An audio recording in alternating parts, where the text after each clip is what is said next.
परम पूज्य गुरुदेव की जय। परम वंदनीय माता जी की जय। गायत्री माता की जय। आज का विषय USA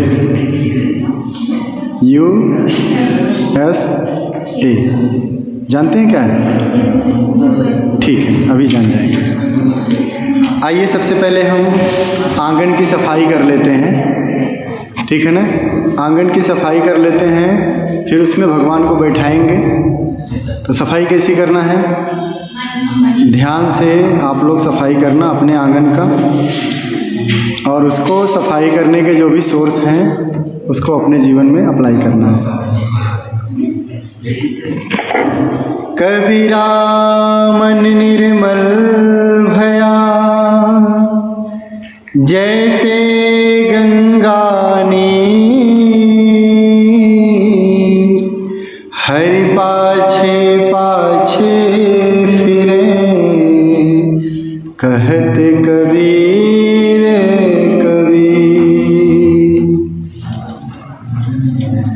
अगर आपका मन निर्मल है तो ईश्वर के पास आपको नहीं जाने की आवश्यकता है, वो स्वयं आपके पास आ जाएंगे। भगवान के पास आपको जाने की आवश्यकता नहीं है, वो स्वयं आएंगे आपके पास। ऐसा किसके साथ हुआ?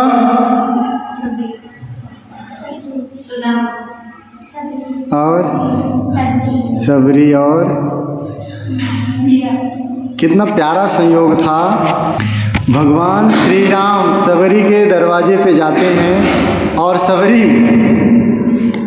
प्रेम में इतना ज़्यादा प्रसन्नचित इतना ज़्यादा हो गई थी कि मतलब उसको क्या खिलाना है क्या नहीं खिलाना ये भी भूल गई। ठीक है, छिलके खिलाई जा रही है और जो उसका गुदा वाला भाग है उसको फेंके जा रही है, ठीक है ना। और भगवान जी उसको भी खाते गए। बीच बीच में लक्ष्मण को भी दिए थे, ले तू भी चख, देख कितना स्वादिष्ट है। वो कहे लगता है इनका पता नहीं कैसे खाए जा रहा है, भैया को मना करूं क्या, और पीछे फेंकते गए, है ना। तो इस प्रकार से वो प्रेम जो है, मन निर्मल अगर है तो सब कुछ संभव है, सब कुछ हो जाता है आसानी से। आइए भजन करते हैं आप लोग के साथ। हमने आंगन नहीं बुहारा, हमने आंगन नहीं बुहारा, कैसे आएंगे भगवान, कैसे आएंगे भगवान।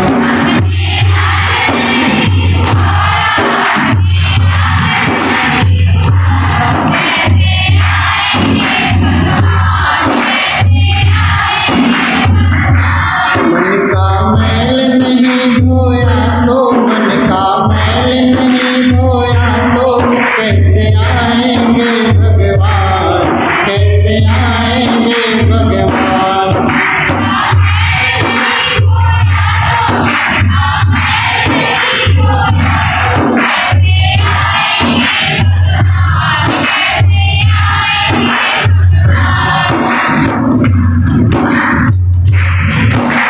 हर कोने कलमस कसाए की लगी हुई है ढेरी,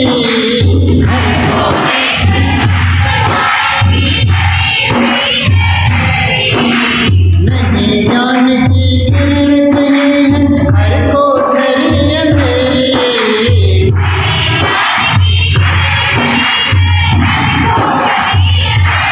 आंगन चौबारा अंधियारा, आंगन चौबारा अंधियारा, आंगन चौबारा अंधियारा, कैसे आएंगे भगवान, कैसे आएंगे भगवान। हमने आंगन नहीं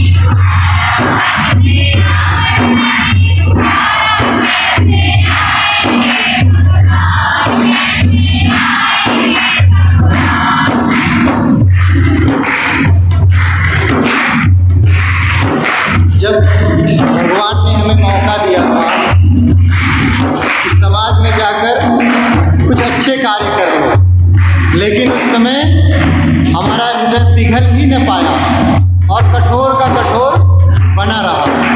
इस संदर्भ में कहते हैं, हृदय हमारा पिघल न पाया, जब देखा दुखियारा,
दिया वहाँ भगवान हो गए, मस्जिद में भगवान हो गए, और काशी में, काबा में, सब जगह। लेकिन क्या भगवान वहाँ हैं?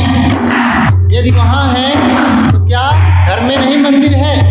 घर में भी मंदिर है। भगवान आपको तब मिलेंगे जब आप अंदर मन से देखेंगे। कैसे? अंदर के पट खोल देख लो, ईश्वर पास मिलेगा। अंदर के पट खोल देख लो, हर प्राणी में ही परमेश्वर का आभास मिलेगा।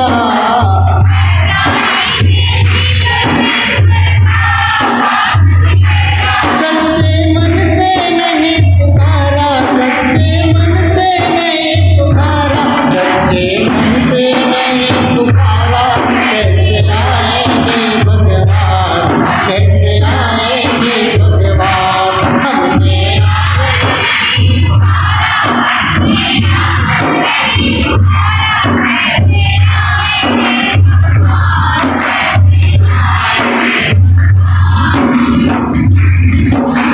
सबरी की कहानी सबको पता है। क्या कहानी है? जो भी हमने आपको बता दिया। बेर खिलाती थी ना भगवान श्री राम को, हाँ, जो कि पुरुषों में उत्तम थे। पुरुषों में सबसे उत्तम कौन? भगवान श्री राम। उनको बेर खिलाते थे, और वो भी निर्मल मन हो तो रघुनायक सबरी के घर जाते।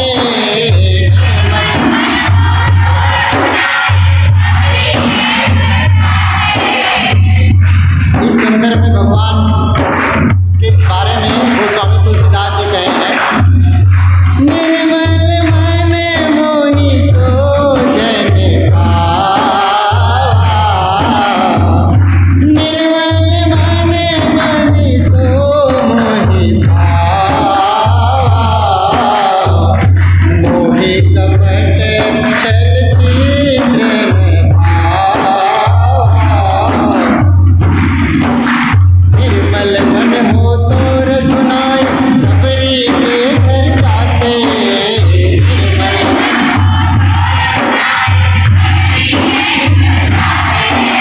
श्याम सूर्य की बाह पकड़ते, साथ विदुर घर खाते।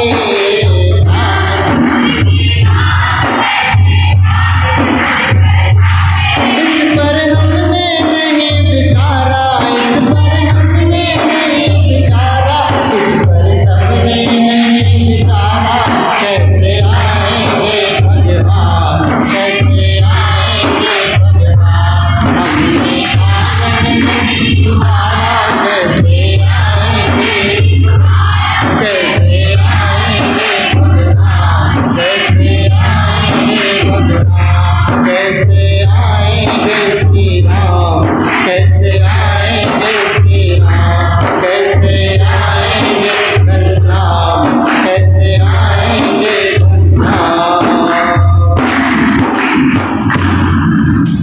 बोलिए परम पूज्य गुरुदेव की, श्री रामचंद्र की। आज का विषय बहुत सरल है, जो आप लोग पहले से भी जानते हैं, लेकिन उसका शॉर्ट फॉर्म नहीं आपको पता था। यूएसए। यूएसए का मतलब क्या है? इसका मतलब आप लोग थोड़ा बहुत जानते हैं। इसके संदर्भ में आप लोग को शायद एलएम में बताया गया होगा, या फिर यज्ञ में कहीं व्याख्या देखने को मिली होगी, लेकिन वास्तव में इसका क्या स्वरूप है, क्या अर्थ है, इसको जानना जरूरी है।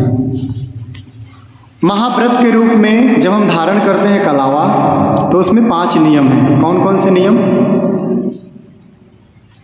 रक्षा सूत्र बांधते हैं ना पूजा पाठ के दौरान, तो उसका नियम बताया गया होगा ना। क्या नियम है? नहीं पता? यज्ञ आप लोग कराते भी हैं, यज्ञ कर्मकांड जानते भी हैं, फिर भी नहीं पता? रक्षा सूत्र कितने फेरे लगाए जाते हैं? कुछ भी नहीं पता। कितना बोला वेद प्रकाश? 7। क्यों 7? आप लोग बताइए कितने फेरे लगाए जाते हैं? नहीं पता? सारे यज्ञ के पंडित बैठे हुए हैं यहाँ पर, लेकिन अगर कहीं यज्ञ करा रहे हैं, किसी ने पूछ लिया बहन जी ये रक्षा सूत्र कैसे बांधना है, अरे बांध लीजिए ना ऐसे करके, तो वो ऐसे करके बांध लिए, तो उनके लिए तो धागा ही तो है। उनसे कोई पूछ लिया कि ये क्या बांधे हैं, ये रक्षा सूत्र है, इसका मतलब क्या होता है, नहीं पंडित जी ने बताया था कि बस ऐसे बांध लीजिए। इससे क्या होता है, समाज में ज्ञान नहीं जा पाता, एक भ्रम उत्पन्न हो जाता है ना।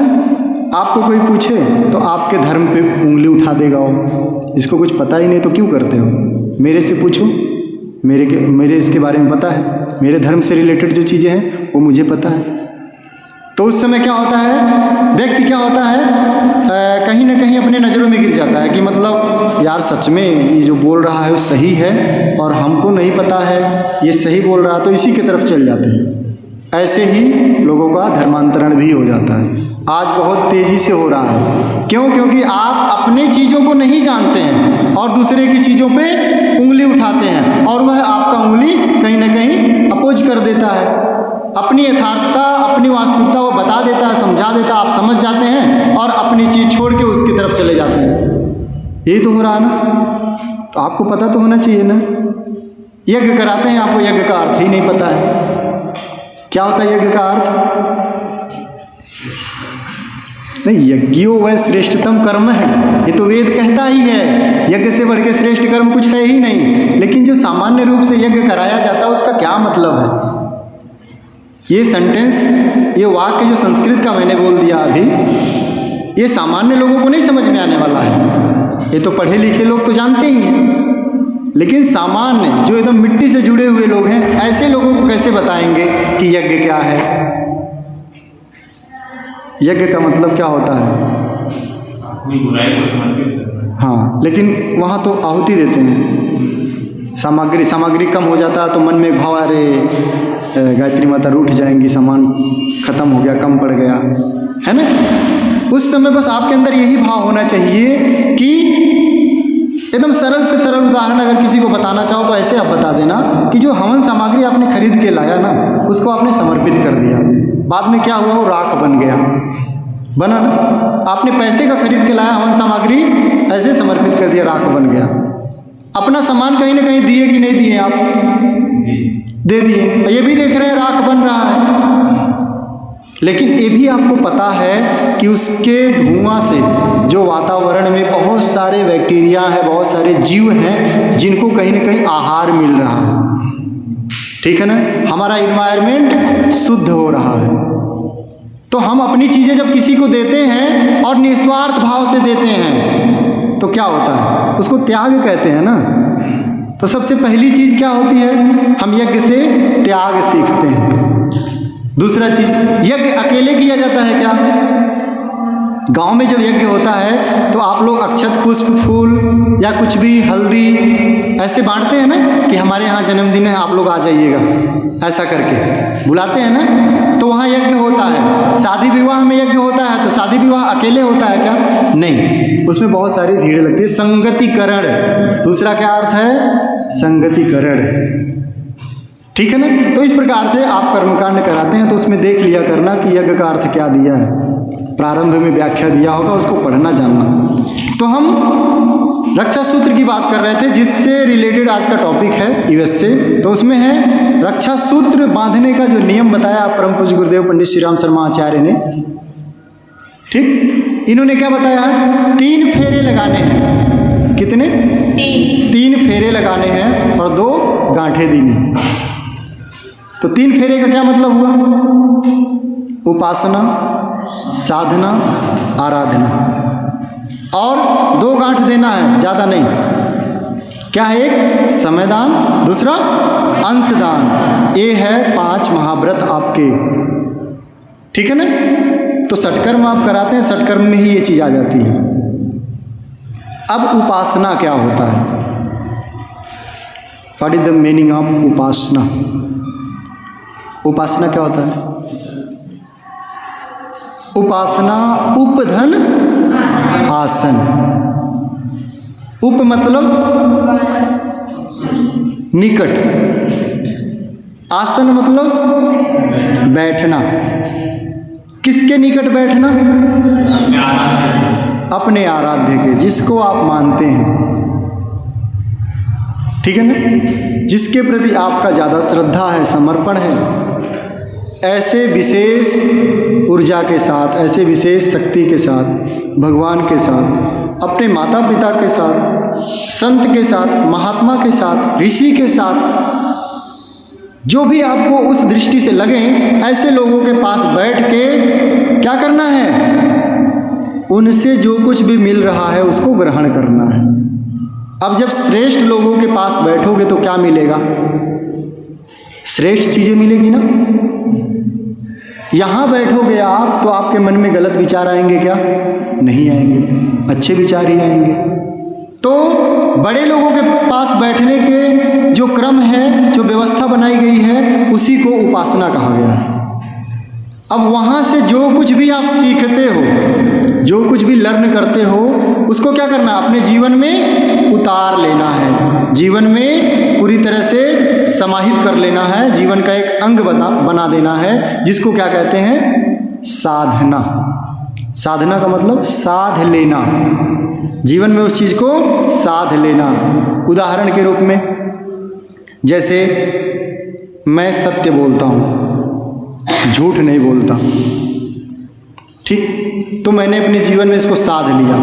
हमारे जीवन में कोई भी परिस्थिति आ जाए, प्राण जाए पर वचन न जाई वाली कंडीशन हम अप्लाई करते हैं अपने जीवन में। हम असत्य नहीं बोलेंगे, जो भी स्थिति आ जाए। तो इसको क्या कर लिया मैंने? अपने जीवन में साध लिया। तो साधना होता है। साधना क्या है? अपने जीवन में किसको साधना है? जो उपासना में हमने ग्रहण किया, जो गुरु से सीखा, संत से सीखा, माता पिता से सीखा, बड़े लोगों से सीखा, ईश्वर से सीखा, उसको अपने जीवन में समाहित कर लेना, संयमित कर लेना, साधना होता है। तीसरा क्या है? आराधना। तीसरा क्या है? आराधना। आराधना का मतलब क्या होता है? सेवा। समाज सेवा, ठीक है ना। अब सेवा का क्या मतलब होता है? कैसे सेवा करेंगे? अरे मैं सेवा करना चाहती हूँ, सेवा करना चाहता हूँ। कैसा सेवा करना चाहते हो? क्या कुछ काम हो तो बता दीजिए, ये सेवा है?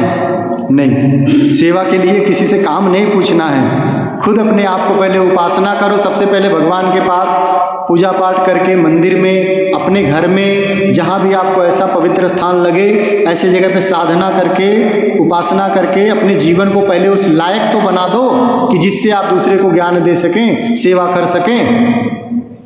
लेकिन आज सबसे एक तरह से बिगड़ा स्वरूप ये है कि डायरेक्ट लोग सेवा करने चले जाते हैं,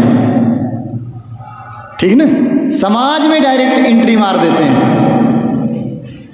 उनके अंदर जीवन में संयम है ही नहीं, दूसरे को ज्ञान बता रहे हैं। उनके अंदर उपासना है ही नहीं, दूसरे को करने के लिए बता रहे हैं। तो उसका प्रभाव पड़ेगा? कभी नहीं पड़ेगा, ठीक है ना, कभी नहीं पड़ेगा। आप अगर सीधे 5वें फ्लोर पे चढ़ने का प्रयास करो तो क्या होगा? रस्सी लगाना पड़ेगा, खतरा है कि नहीं? गिर सकते हैं आप, हड्डियां टूट सकती हैं। लेकिन एक स्टेप बना हुआ, सीढ़ी बना हुआ है, तो सीढ़ी का प्रयोग करें ना, ठीक है ना। तो यही चीज़ है उपासना, साधना, आराधना। लोग गलती ये करते हैं, डायरेक्ट आराधना करने के लिए चले जाते हैं, सेवा करने के लिए चले जाते हैं। तो जो आप गुरु के पास सीखते हैं उसको उपासना, उसको अपने जीवन में उतारते हैं, संयमित करते हैं, उसको साधना, और उसके बाद उसको अपने जीवन में अप्लाई करने के बाद उसके माध्यम से दूसरे को ज्ञान देना, दूसरे का सहयोग करना, उसको क्या कहते हैं? आराधना या फिर सेवा करना होता है, ठीक है ना। ये 3 चीज़ें हैं महत्वपूर्ण, यूएसए के अंतर्गत आती हैं। इसके अलावा व्रत में 2 चीज़ें और हैं जिनको आप समझ लीजिए, समयदान और अंशदान। समयदान का मतलब क्या होता है? 24 घंटे सबको मिले हैं, मिले। कुछ लोग उसको यूटिलाइज कर रहे हैं अच्छे तरीके से, कुछ लोग वेस्ट कर रहे हैं। ठीक है ना, उनके लिए भी 24 घंटे हैं जो टॉप अपने जीवन के सर्वोच्च लक्ष्य को प्राप्त कर रहे हैं, और उनके लिए भी 24 घंटे हैं जो क्या कहते हैं बदतर स्थिति, मतलब अपने जीवन को जी रहे हैं, बुरी से बुरी कंडीशन में अपने जीवन को जी रहे हैं, 24 घंटा रो रहे हैं, इनके पास उनके पास गिड़गिड़ा रहे हैं, परेशान है, दुनिया का सारा समस्या उन्हीं के सिर पे है। ऐसे लोग भी हैं समाज में। कुछ लोगों से मिलने के बाद थोड़ा अच्छा लगता है, कुछ लोगों से मिलने के बाद ऐसा मन करता दूसरी बार इनका चेहरा देखने को अवसर न मिले, ऐसा करके, है ना, भगवान न करे दूसरी बार मौका मिले इनसे मिलने का। ऐसे लोग भी समाज में दोनों लोग हैं। तो क्यों ऐसे भाव आता है? कुछ जगह से पॉजिटिविटी आती है, कुछ जगह से निगेटिविटी का पूरा बमंडल आ जाता है। तो हमें हमेशा सकारात्मक की तरफ बढ़ना है। समयदान, आपका जो 24 घंटे का समय है उसमें से आधे घंटे, 1 घंटे, 1.5 घंटे, 2 घंटे, 4 घंटे, जो भी आपको लगता है उसको क्या करेंगे हम समाज के लिए देंगे। ठीक है ना, समयदान समाज के लिए देना है। अब यहाँ भी आ रहे हैं तो कहीं ना कहीं ये भी तो सामाजिकता का एक पार्ट है, एक भाग है। यहाँ आए हैं तो कुछ आपको सीखने को मिलेगा, 100% मिलेगा। यहाँ तो किसी की बुराई नहीं बताई जाएगी, यहाँ कुछ न कुछ अच्छी चर्चा की जाएगी, जो चाहे न चाहे आपके मन में कहीं ना कहीं जगह बना ही लेगा। क्योंकि आप नहीं स्वीकार करोगे ये अलग बात है, लेकिन आपके अंदर एक जीव बैठा हुआ है जो हमेशा सच्चा भोजन चाहता है, अच्छी चीज़ें चाहता है, वो स्वीकार कर लेगा। आपके जीवन में कब अच्छाई जन्म ले लेगी, जगह बना लेगी, आपको पता भी नहीं चलेगा। ये इसका प्रभाव है। जैसे आप प्रातःकाल साधना में 4 चीज़ें क्या पढ़े थे, आत्मोत्कर्ष के 4 सोपान। सबसे पहला था स्वाध्याय, साधना, संयम और सेवा। ठीक है ना, तो 4 इस प्रकार से आपने पढ़ा, तो उसको भी अपने जीवन का एक अंग बनाना है। अंशदान का मतलब क्या होता है? अंशदान, एक अंश। आप लोग कमाते हैं? नहीं, फिर कैसे होगा अंशदान? नहीं सर, फिर भी हम 2 रुपया रख देंगे। ठीक है, रख सकते हैं। हमारे विश्वविद्यालय देव संस्कृत हरिद्वार में जब हम लोग थे तो एक समय की बात है, उसमें क्या हुआ कि अचानक जो है किसी बालक का स्वास्थ्य बहुत ज़्यादा खराब हो गया और एम्स में भर्ती किया गया और बहुत ज़्यादा पैसे की आवश्यकता पड़ी। ठीक है, तो पैसे की जब आवश्यकता पड़ी तो सारे लोगों ने अपना अपना सहयोग दिया। कोई 100 रुपया दे रहा, कोई 200 रुपया दे रहा, कोई 500 रुपया दे रहा, जितना जिसकी सामर्थ्य है उसके अनुसार उसने सहयोग किया। एक लड़की ने आई थिंक 3000 या 4000 या 5000 जो भी हो, इसी के इर्द गिर्द उसने दिया था सहयोग राशि के रूप में। तो लोगों ने पूछा, आपके पास इतना पैसा आया कहाँ से? आप इतना पैसा कैसे दे रहे हो? मम्मी पापा को पता चलेगा तो फिर वो कहेंगे कि पैसा हम भेजते हैं फीस के लिए या फिर व्यक्तिगत यूज के लिए, आपने ऐसे कैसे दे दिया बिना पूछे?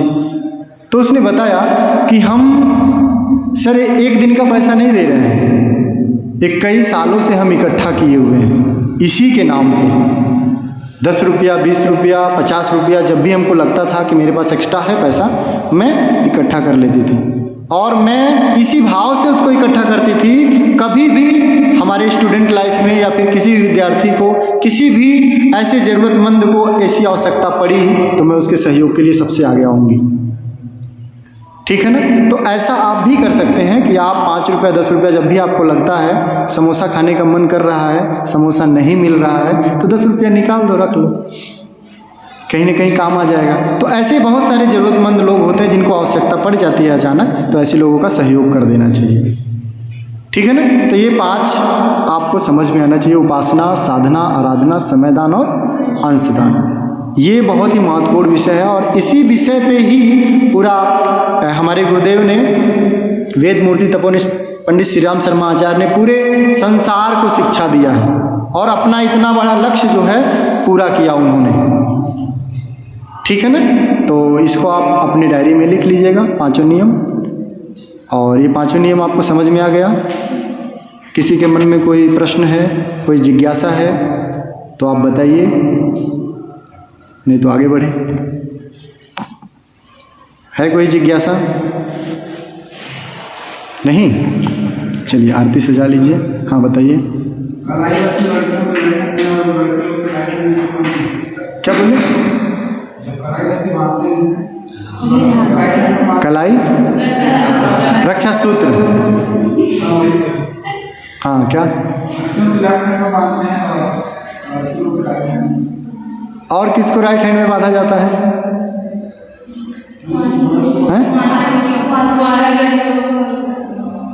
कुंवारी लड़कियों को राइट हैंड में, और किसको? लड़के लोग को भी राइट हैंड में, और जो विवाहित होते हैं लेफ्ट हैंड में। ऐसा शादी का जो कॉन्सेप्ट है, शादी का जो कॉन्सेप्ट है उसमें ये बताया जाता है कि स्त्री पुरुष के बाएं अंग में प्रवेश कर जाती है उस दिन जब वह शादीशुदा हो जाती है। ठीक है ना? कॉन्सेप्ट को समझना, फिर तुम्हारे बिंदु पे आते हैं। ठीक है ना? तो क्या होता है, वो उस दिन उसके बाएं अंग में आ जाती है जिस दिन उसका उससे शादी हो जाता है पुरुष से। उसके पहले क्या है, वो उसके किसी भी अंग में नहीं है। ठीक है ना? शादी के बाद वामांग में धारण कर लेता है पुरुष स्त्री को। वामांग, वामांग मतलब बाएं अंग में धारण कर लेना। इसीलिए अर्धनारेश्वर के रूप में आप शिव जी को देखे होंगे, पार्वती जी को देखे होंगे। ठीक है ना? तो उसमें भी ये समझ लेना, बाएं अंग में ही धारण किए हुए हैं शिव। तो पार्वती जी हमेशा किस साइड देखेंगे? बाएं। ठीक है ना? अब दूसरा कॉन्सेप्ट, उसके बाद जब पूजा पाठ होता है, शादीशुदा है व्यक्ति, वो जब पूजा पाठ में बैठता है तो पुरुष के स्त्री किस बगल में बैठती है?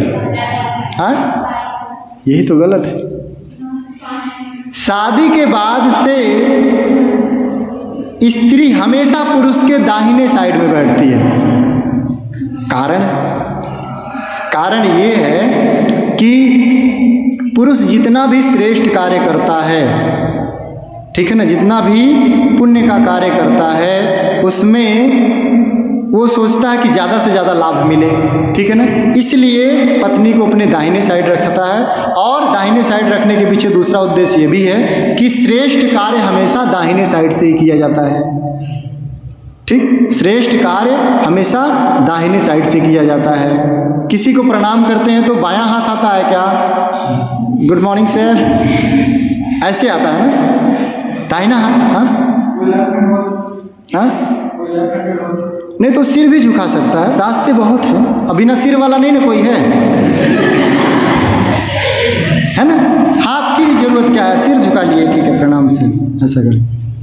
ठीक, तो इसके बाद रुको, इसके बाद क्या है, दाहिने साइड में आ गए, ये हो गया श्रेष्ठ कार्य हो गया। अब इसके साथ साथ ये भी बताया गया है कि आपका जो पुरुष वर्ग कार्य करता है, श्रेष्ठ कार्य करता है, तो उसमें 50% अपने आप क्रेडिट हो जाता है इनका। ठीक है, महिला वर्ग। लेकिन अगर कोई कार्य श्रेष्ठ महिला वर्ग करता है तो इनकी माइनस मार्किंग है, मतलब इनका प्लस नहीं है, हो सकता है उनका पूरा का पूरा उनको मिल जाएगा। कोई महिला अगर पूजा पाठ करती है, ठीक है ना, तो उसका जो भी लाभ है, जो भी पुण्य है, उनको पूरा मिल जाएगा। और पुरुष कोई पूजा पाठ करता है तो न चाहते हुए भी चोरी भी कर ले तो भी, शादीशुदा यदि है तो 50% गया, भगवान पहले इधर भेज देते हैं फिर इसको भेजते हैं। ठीक है ना? ये भी एक कारण है। ठीक है ना? रक्षा सूत्र के कारण, रक्षा सूत्र के साथ।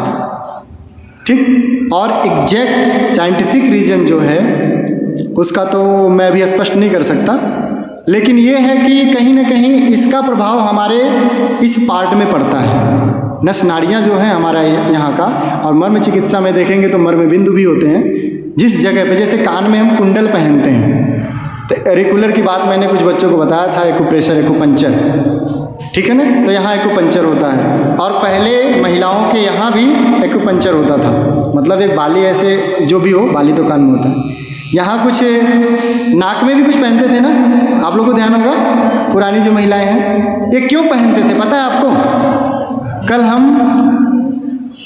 कल हम इसी पे चर्चा करेंगे। जितने भी आभूषण स्त्रियां पहनती हैं, एक एक आभूषण के पीछे क्या उद्देश्य होना चाहिए, ठीक है ना? तो इस पे चर्चा करेंगे। आज का चर्चा लंबा हो जाएगा, ठीक? चलिए आरती के लिए तैयार हो जाइए। एक एक आभूषण का महत्व है हमारे जीवन में। केवल 3 ठी छेद करवा लेना कान में, 5 ठू करा लेना, उससे कुछ नहीं होगा। उसका क्या उद्देश्य है उसको जानना जरूरी है, तब तो वो कारगर है। नहीं तो यहाँ तक रक्षा सूत्र बांध लो, आध्यात्मिक लगोगे, लेकिन अध्यात्म तो जीरो नहीं है आपके अंदर। ठीक है, आरती के लिए तैयार हो जाइए। हाँ? आरती लगाइए।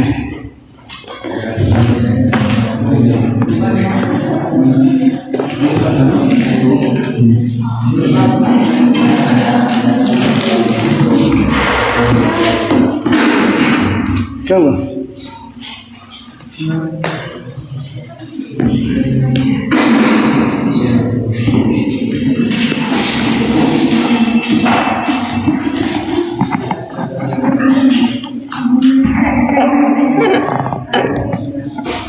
खड़े हो जाइए सभी लोग अपनी जगह पे।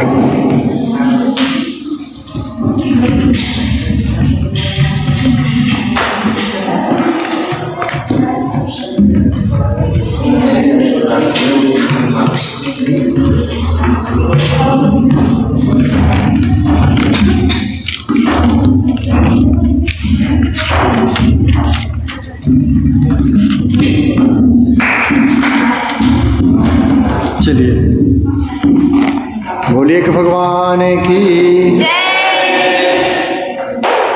ओम यम ब्रह्म वेदा तद्विदो वदन्ति सर्वं दधानं पुरुषं दधामि विश्वोपदेकारणेश्वरं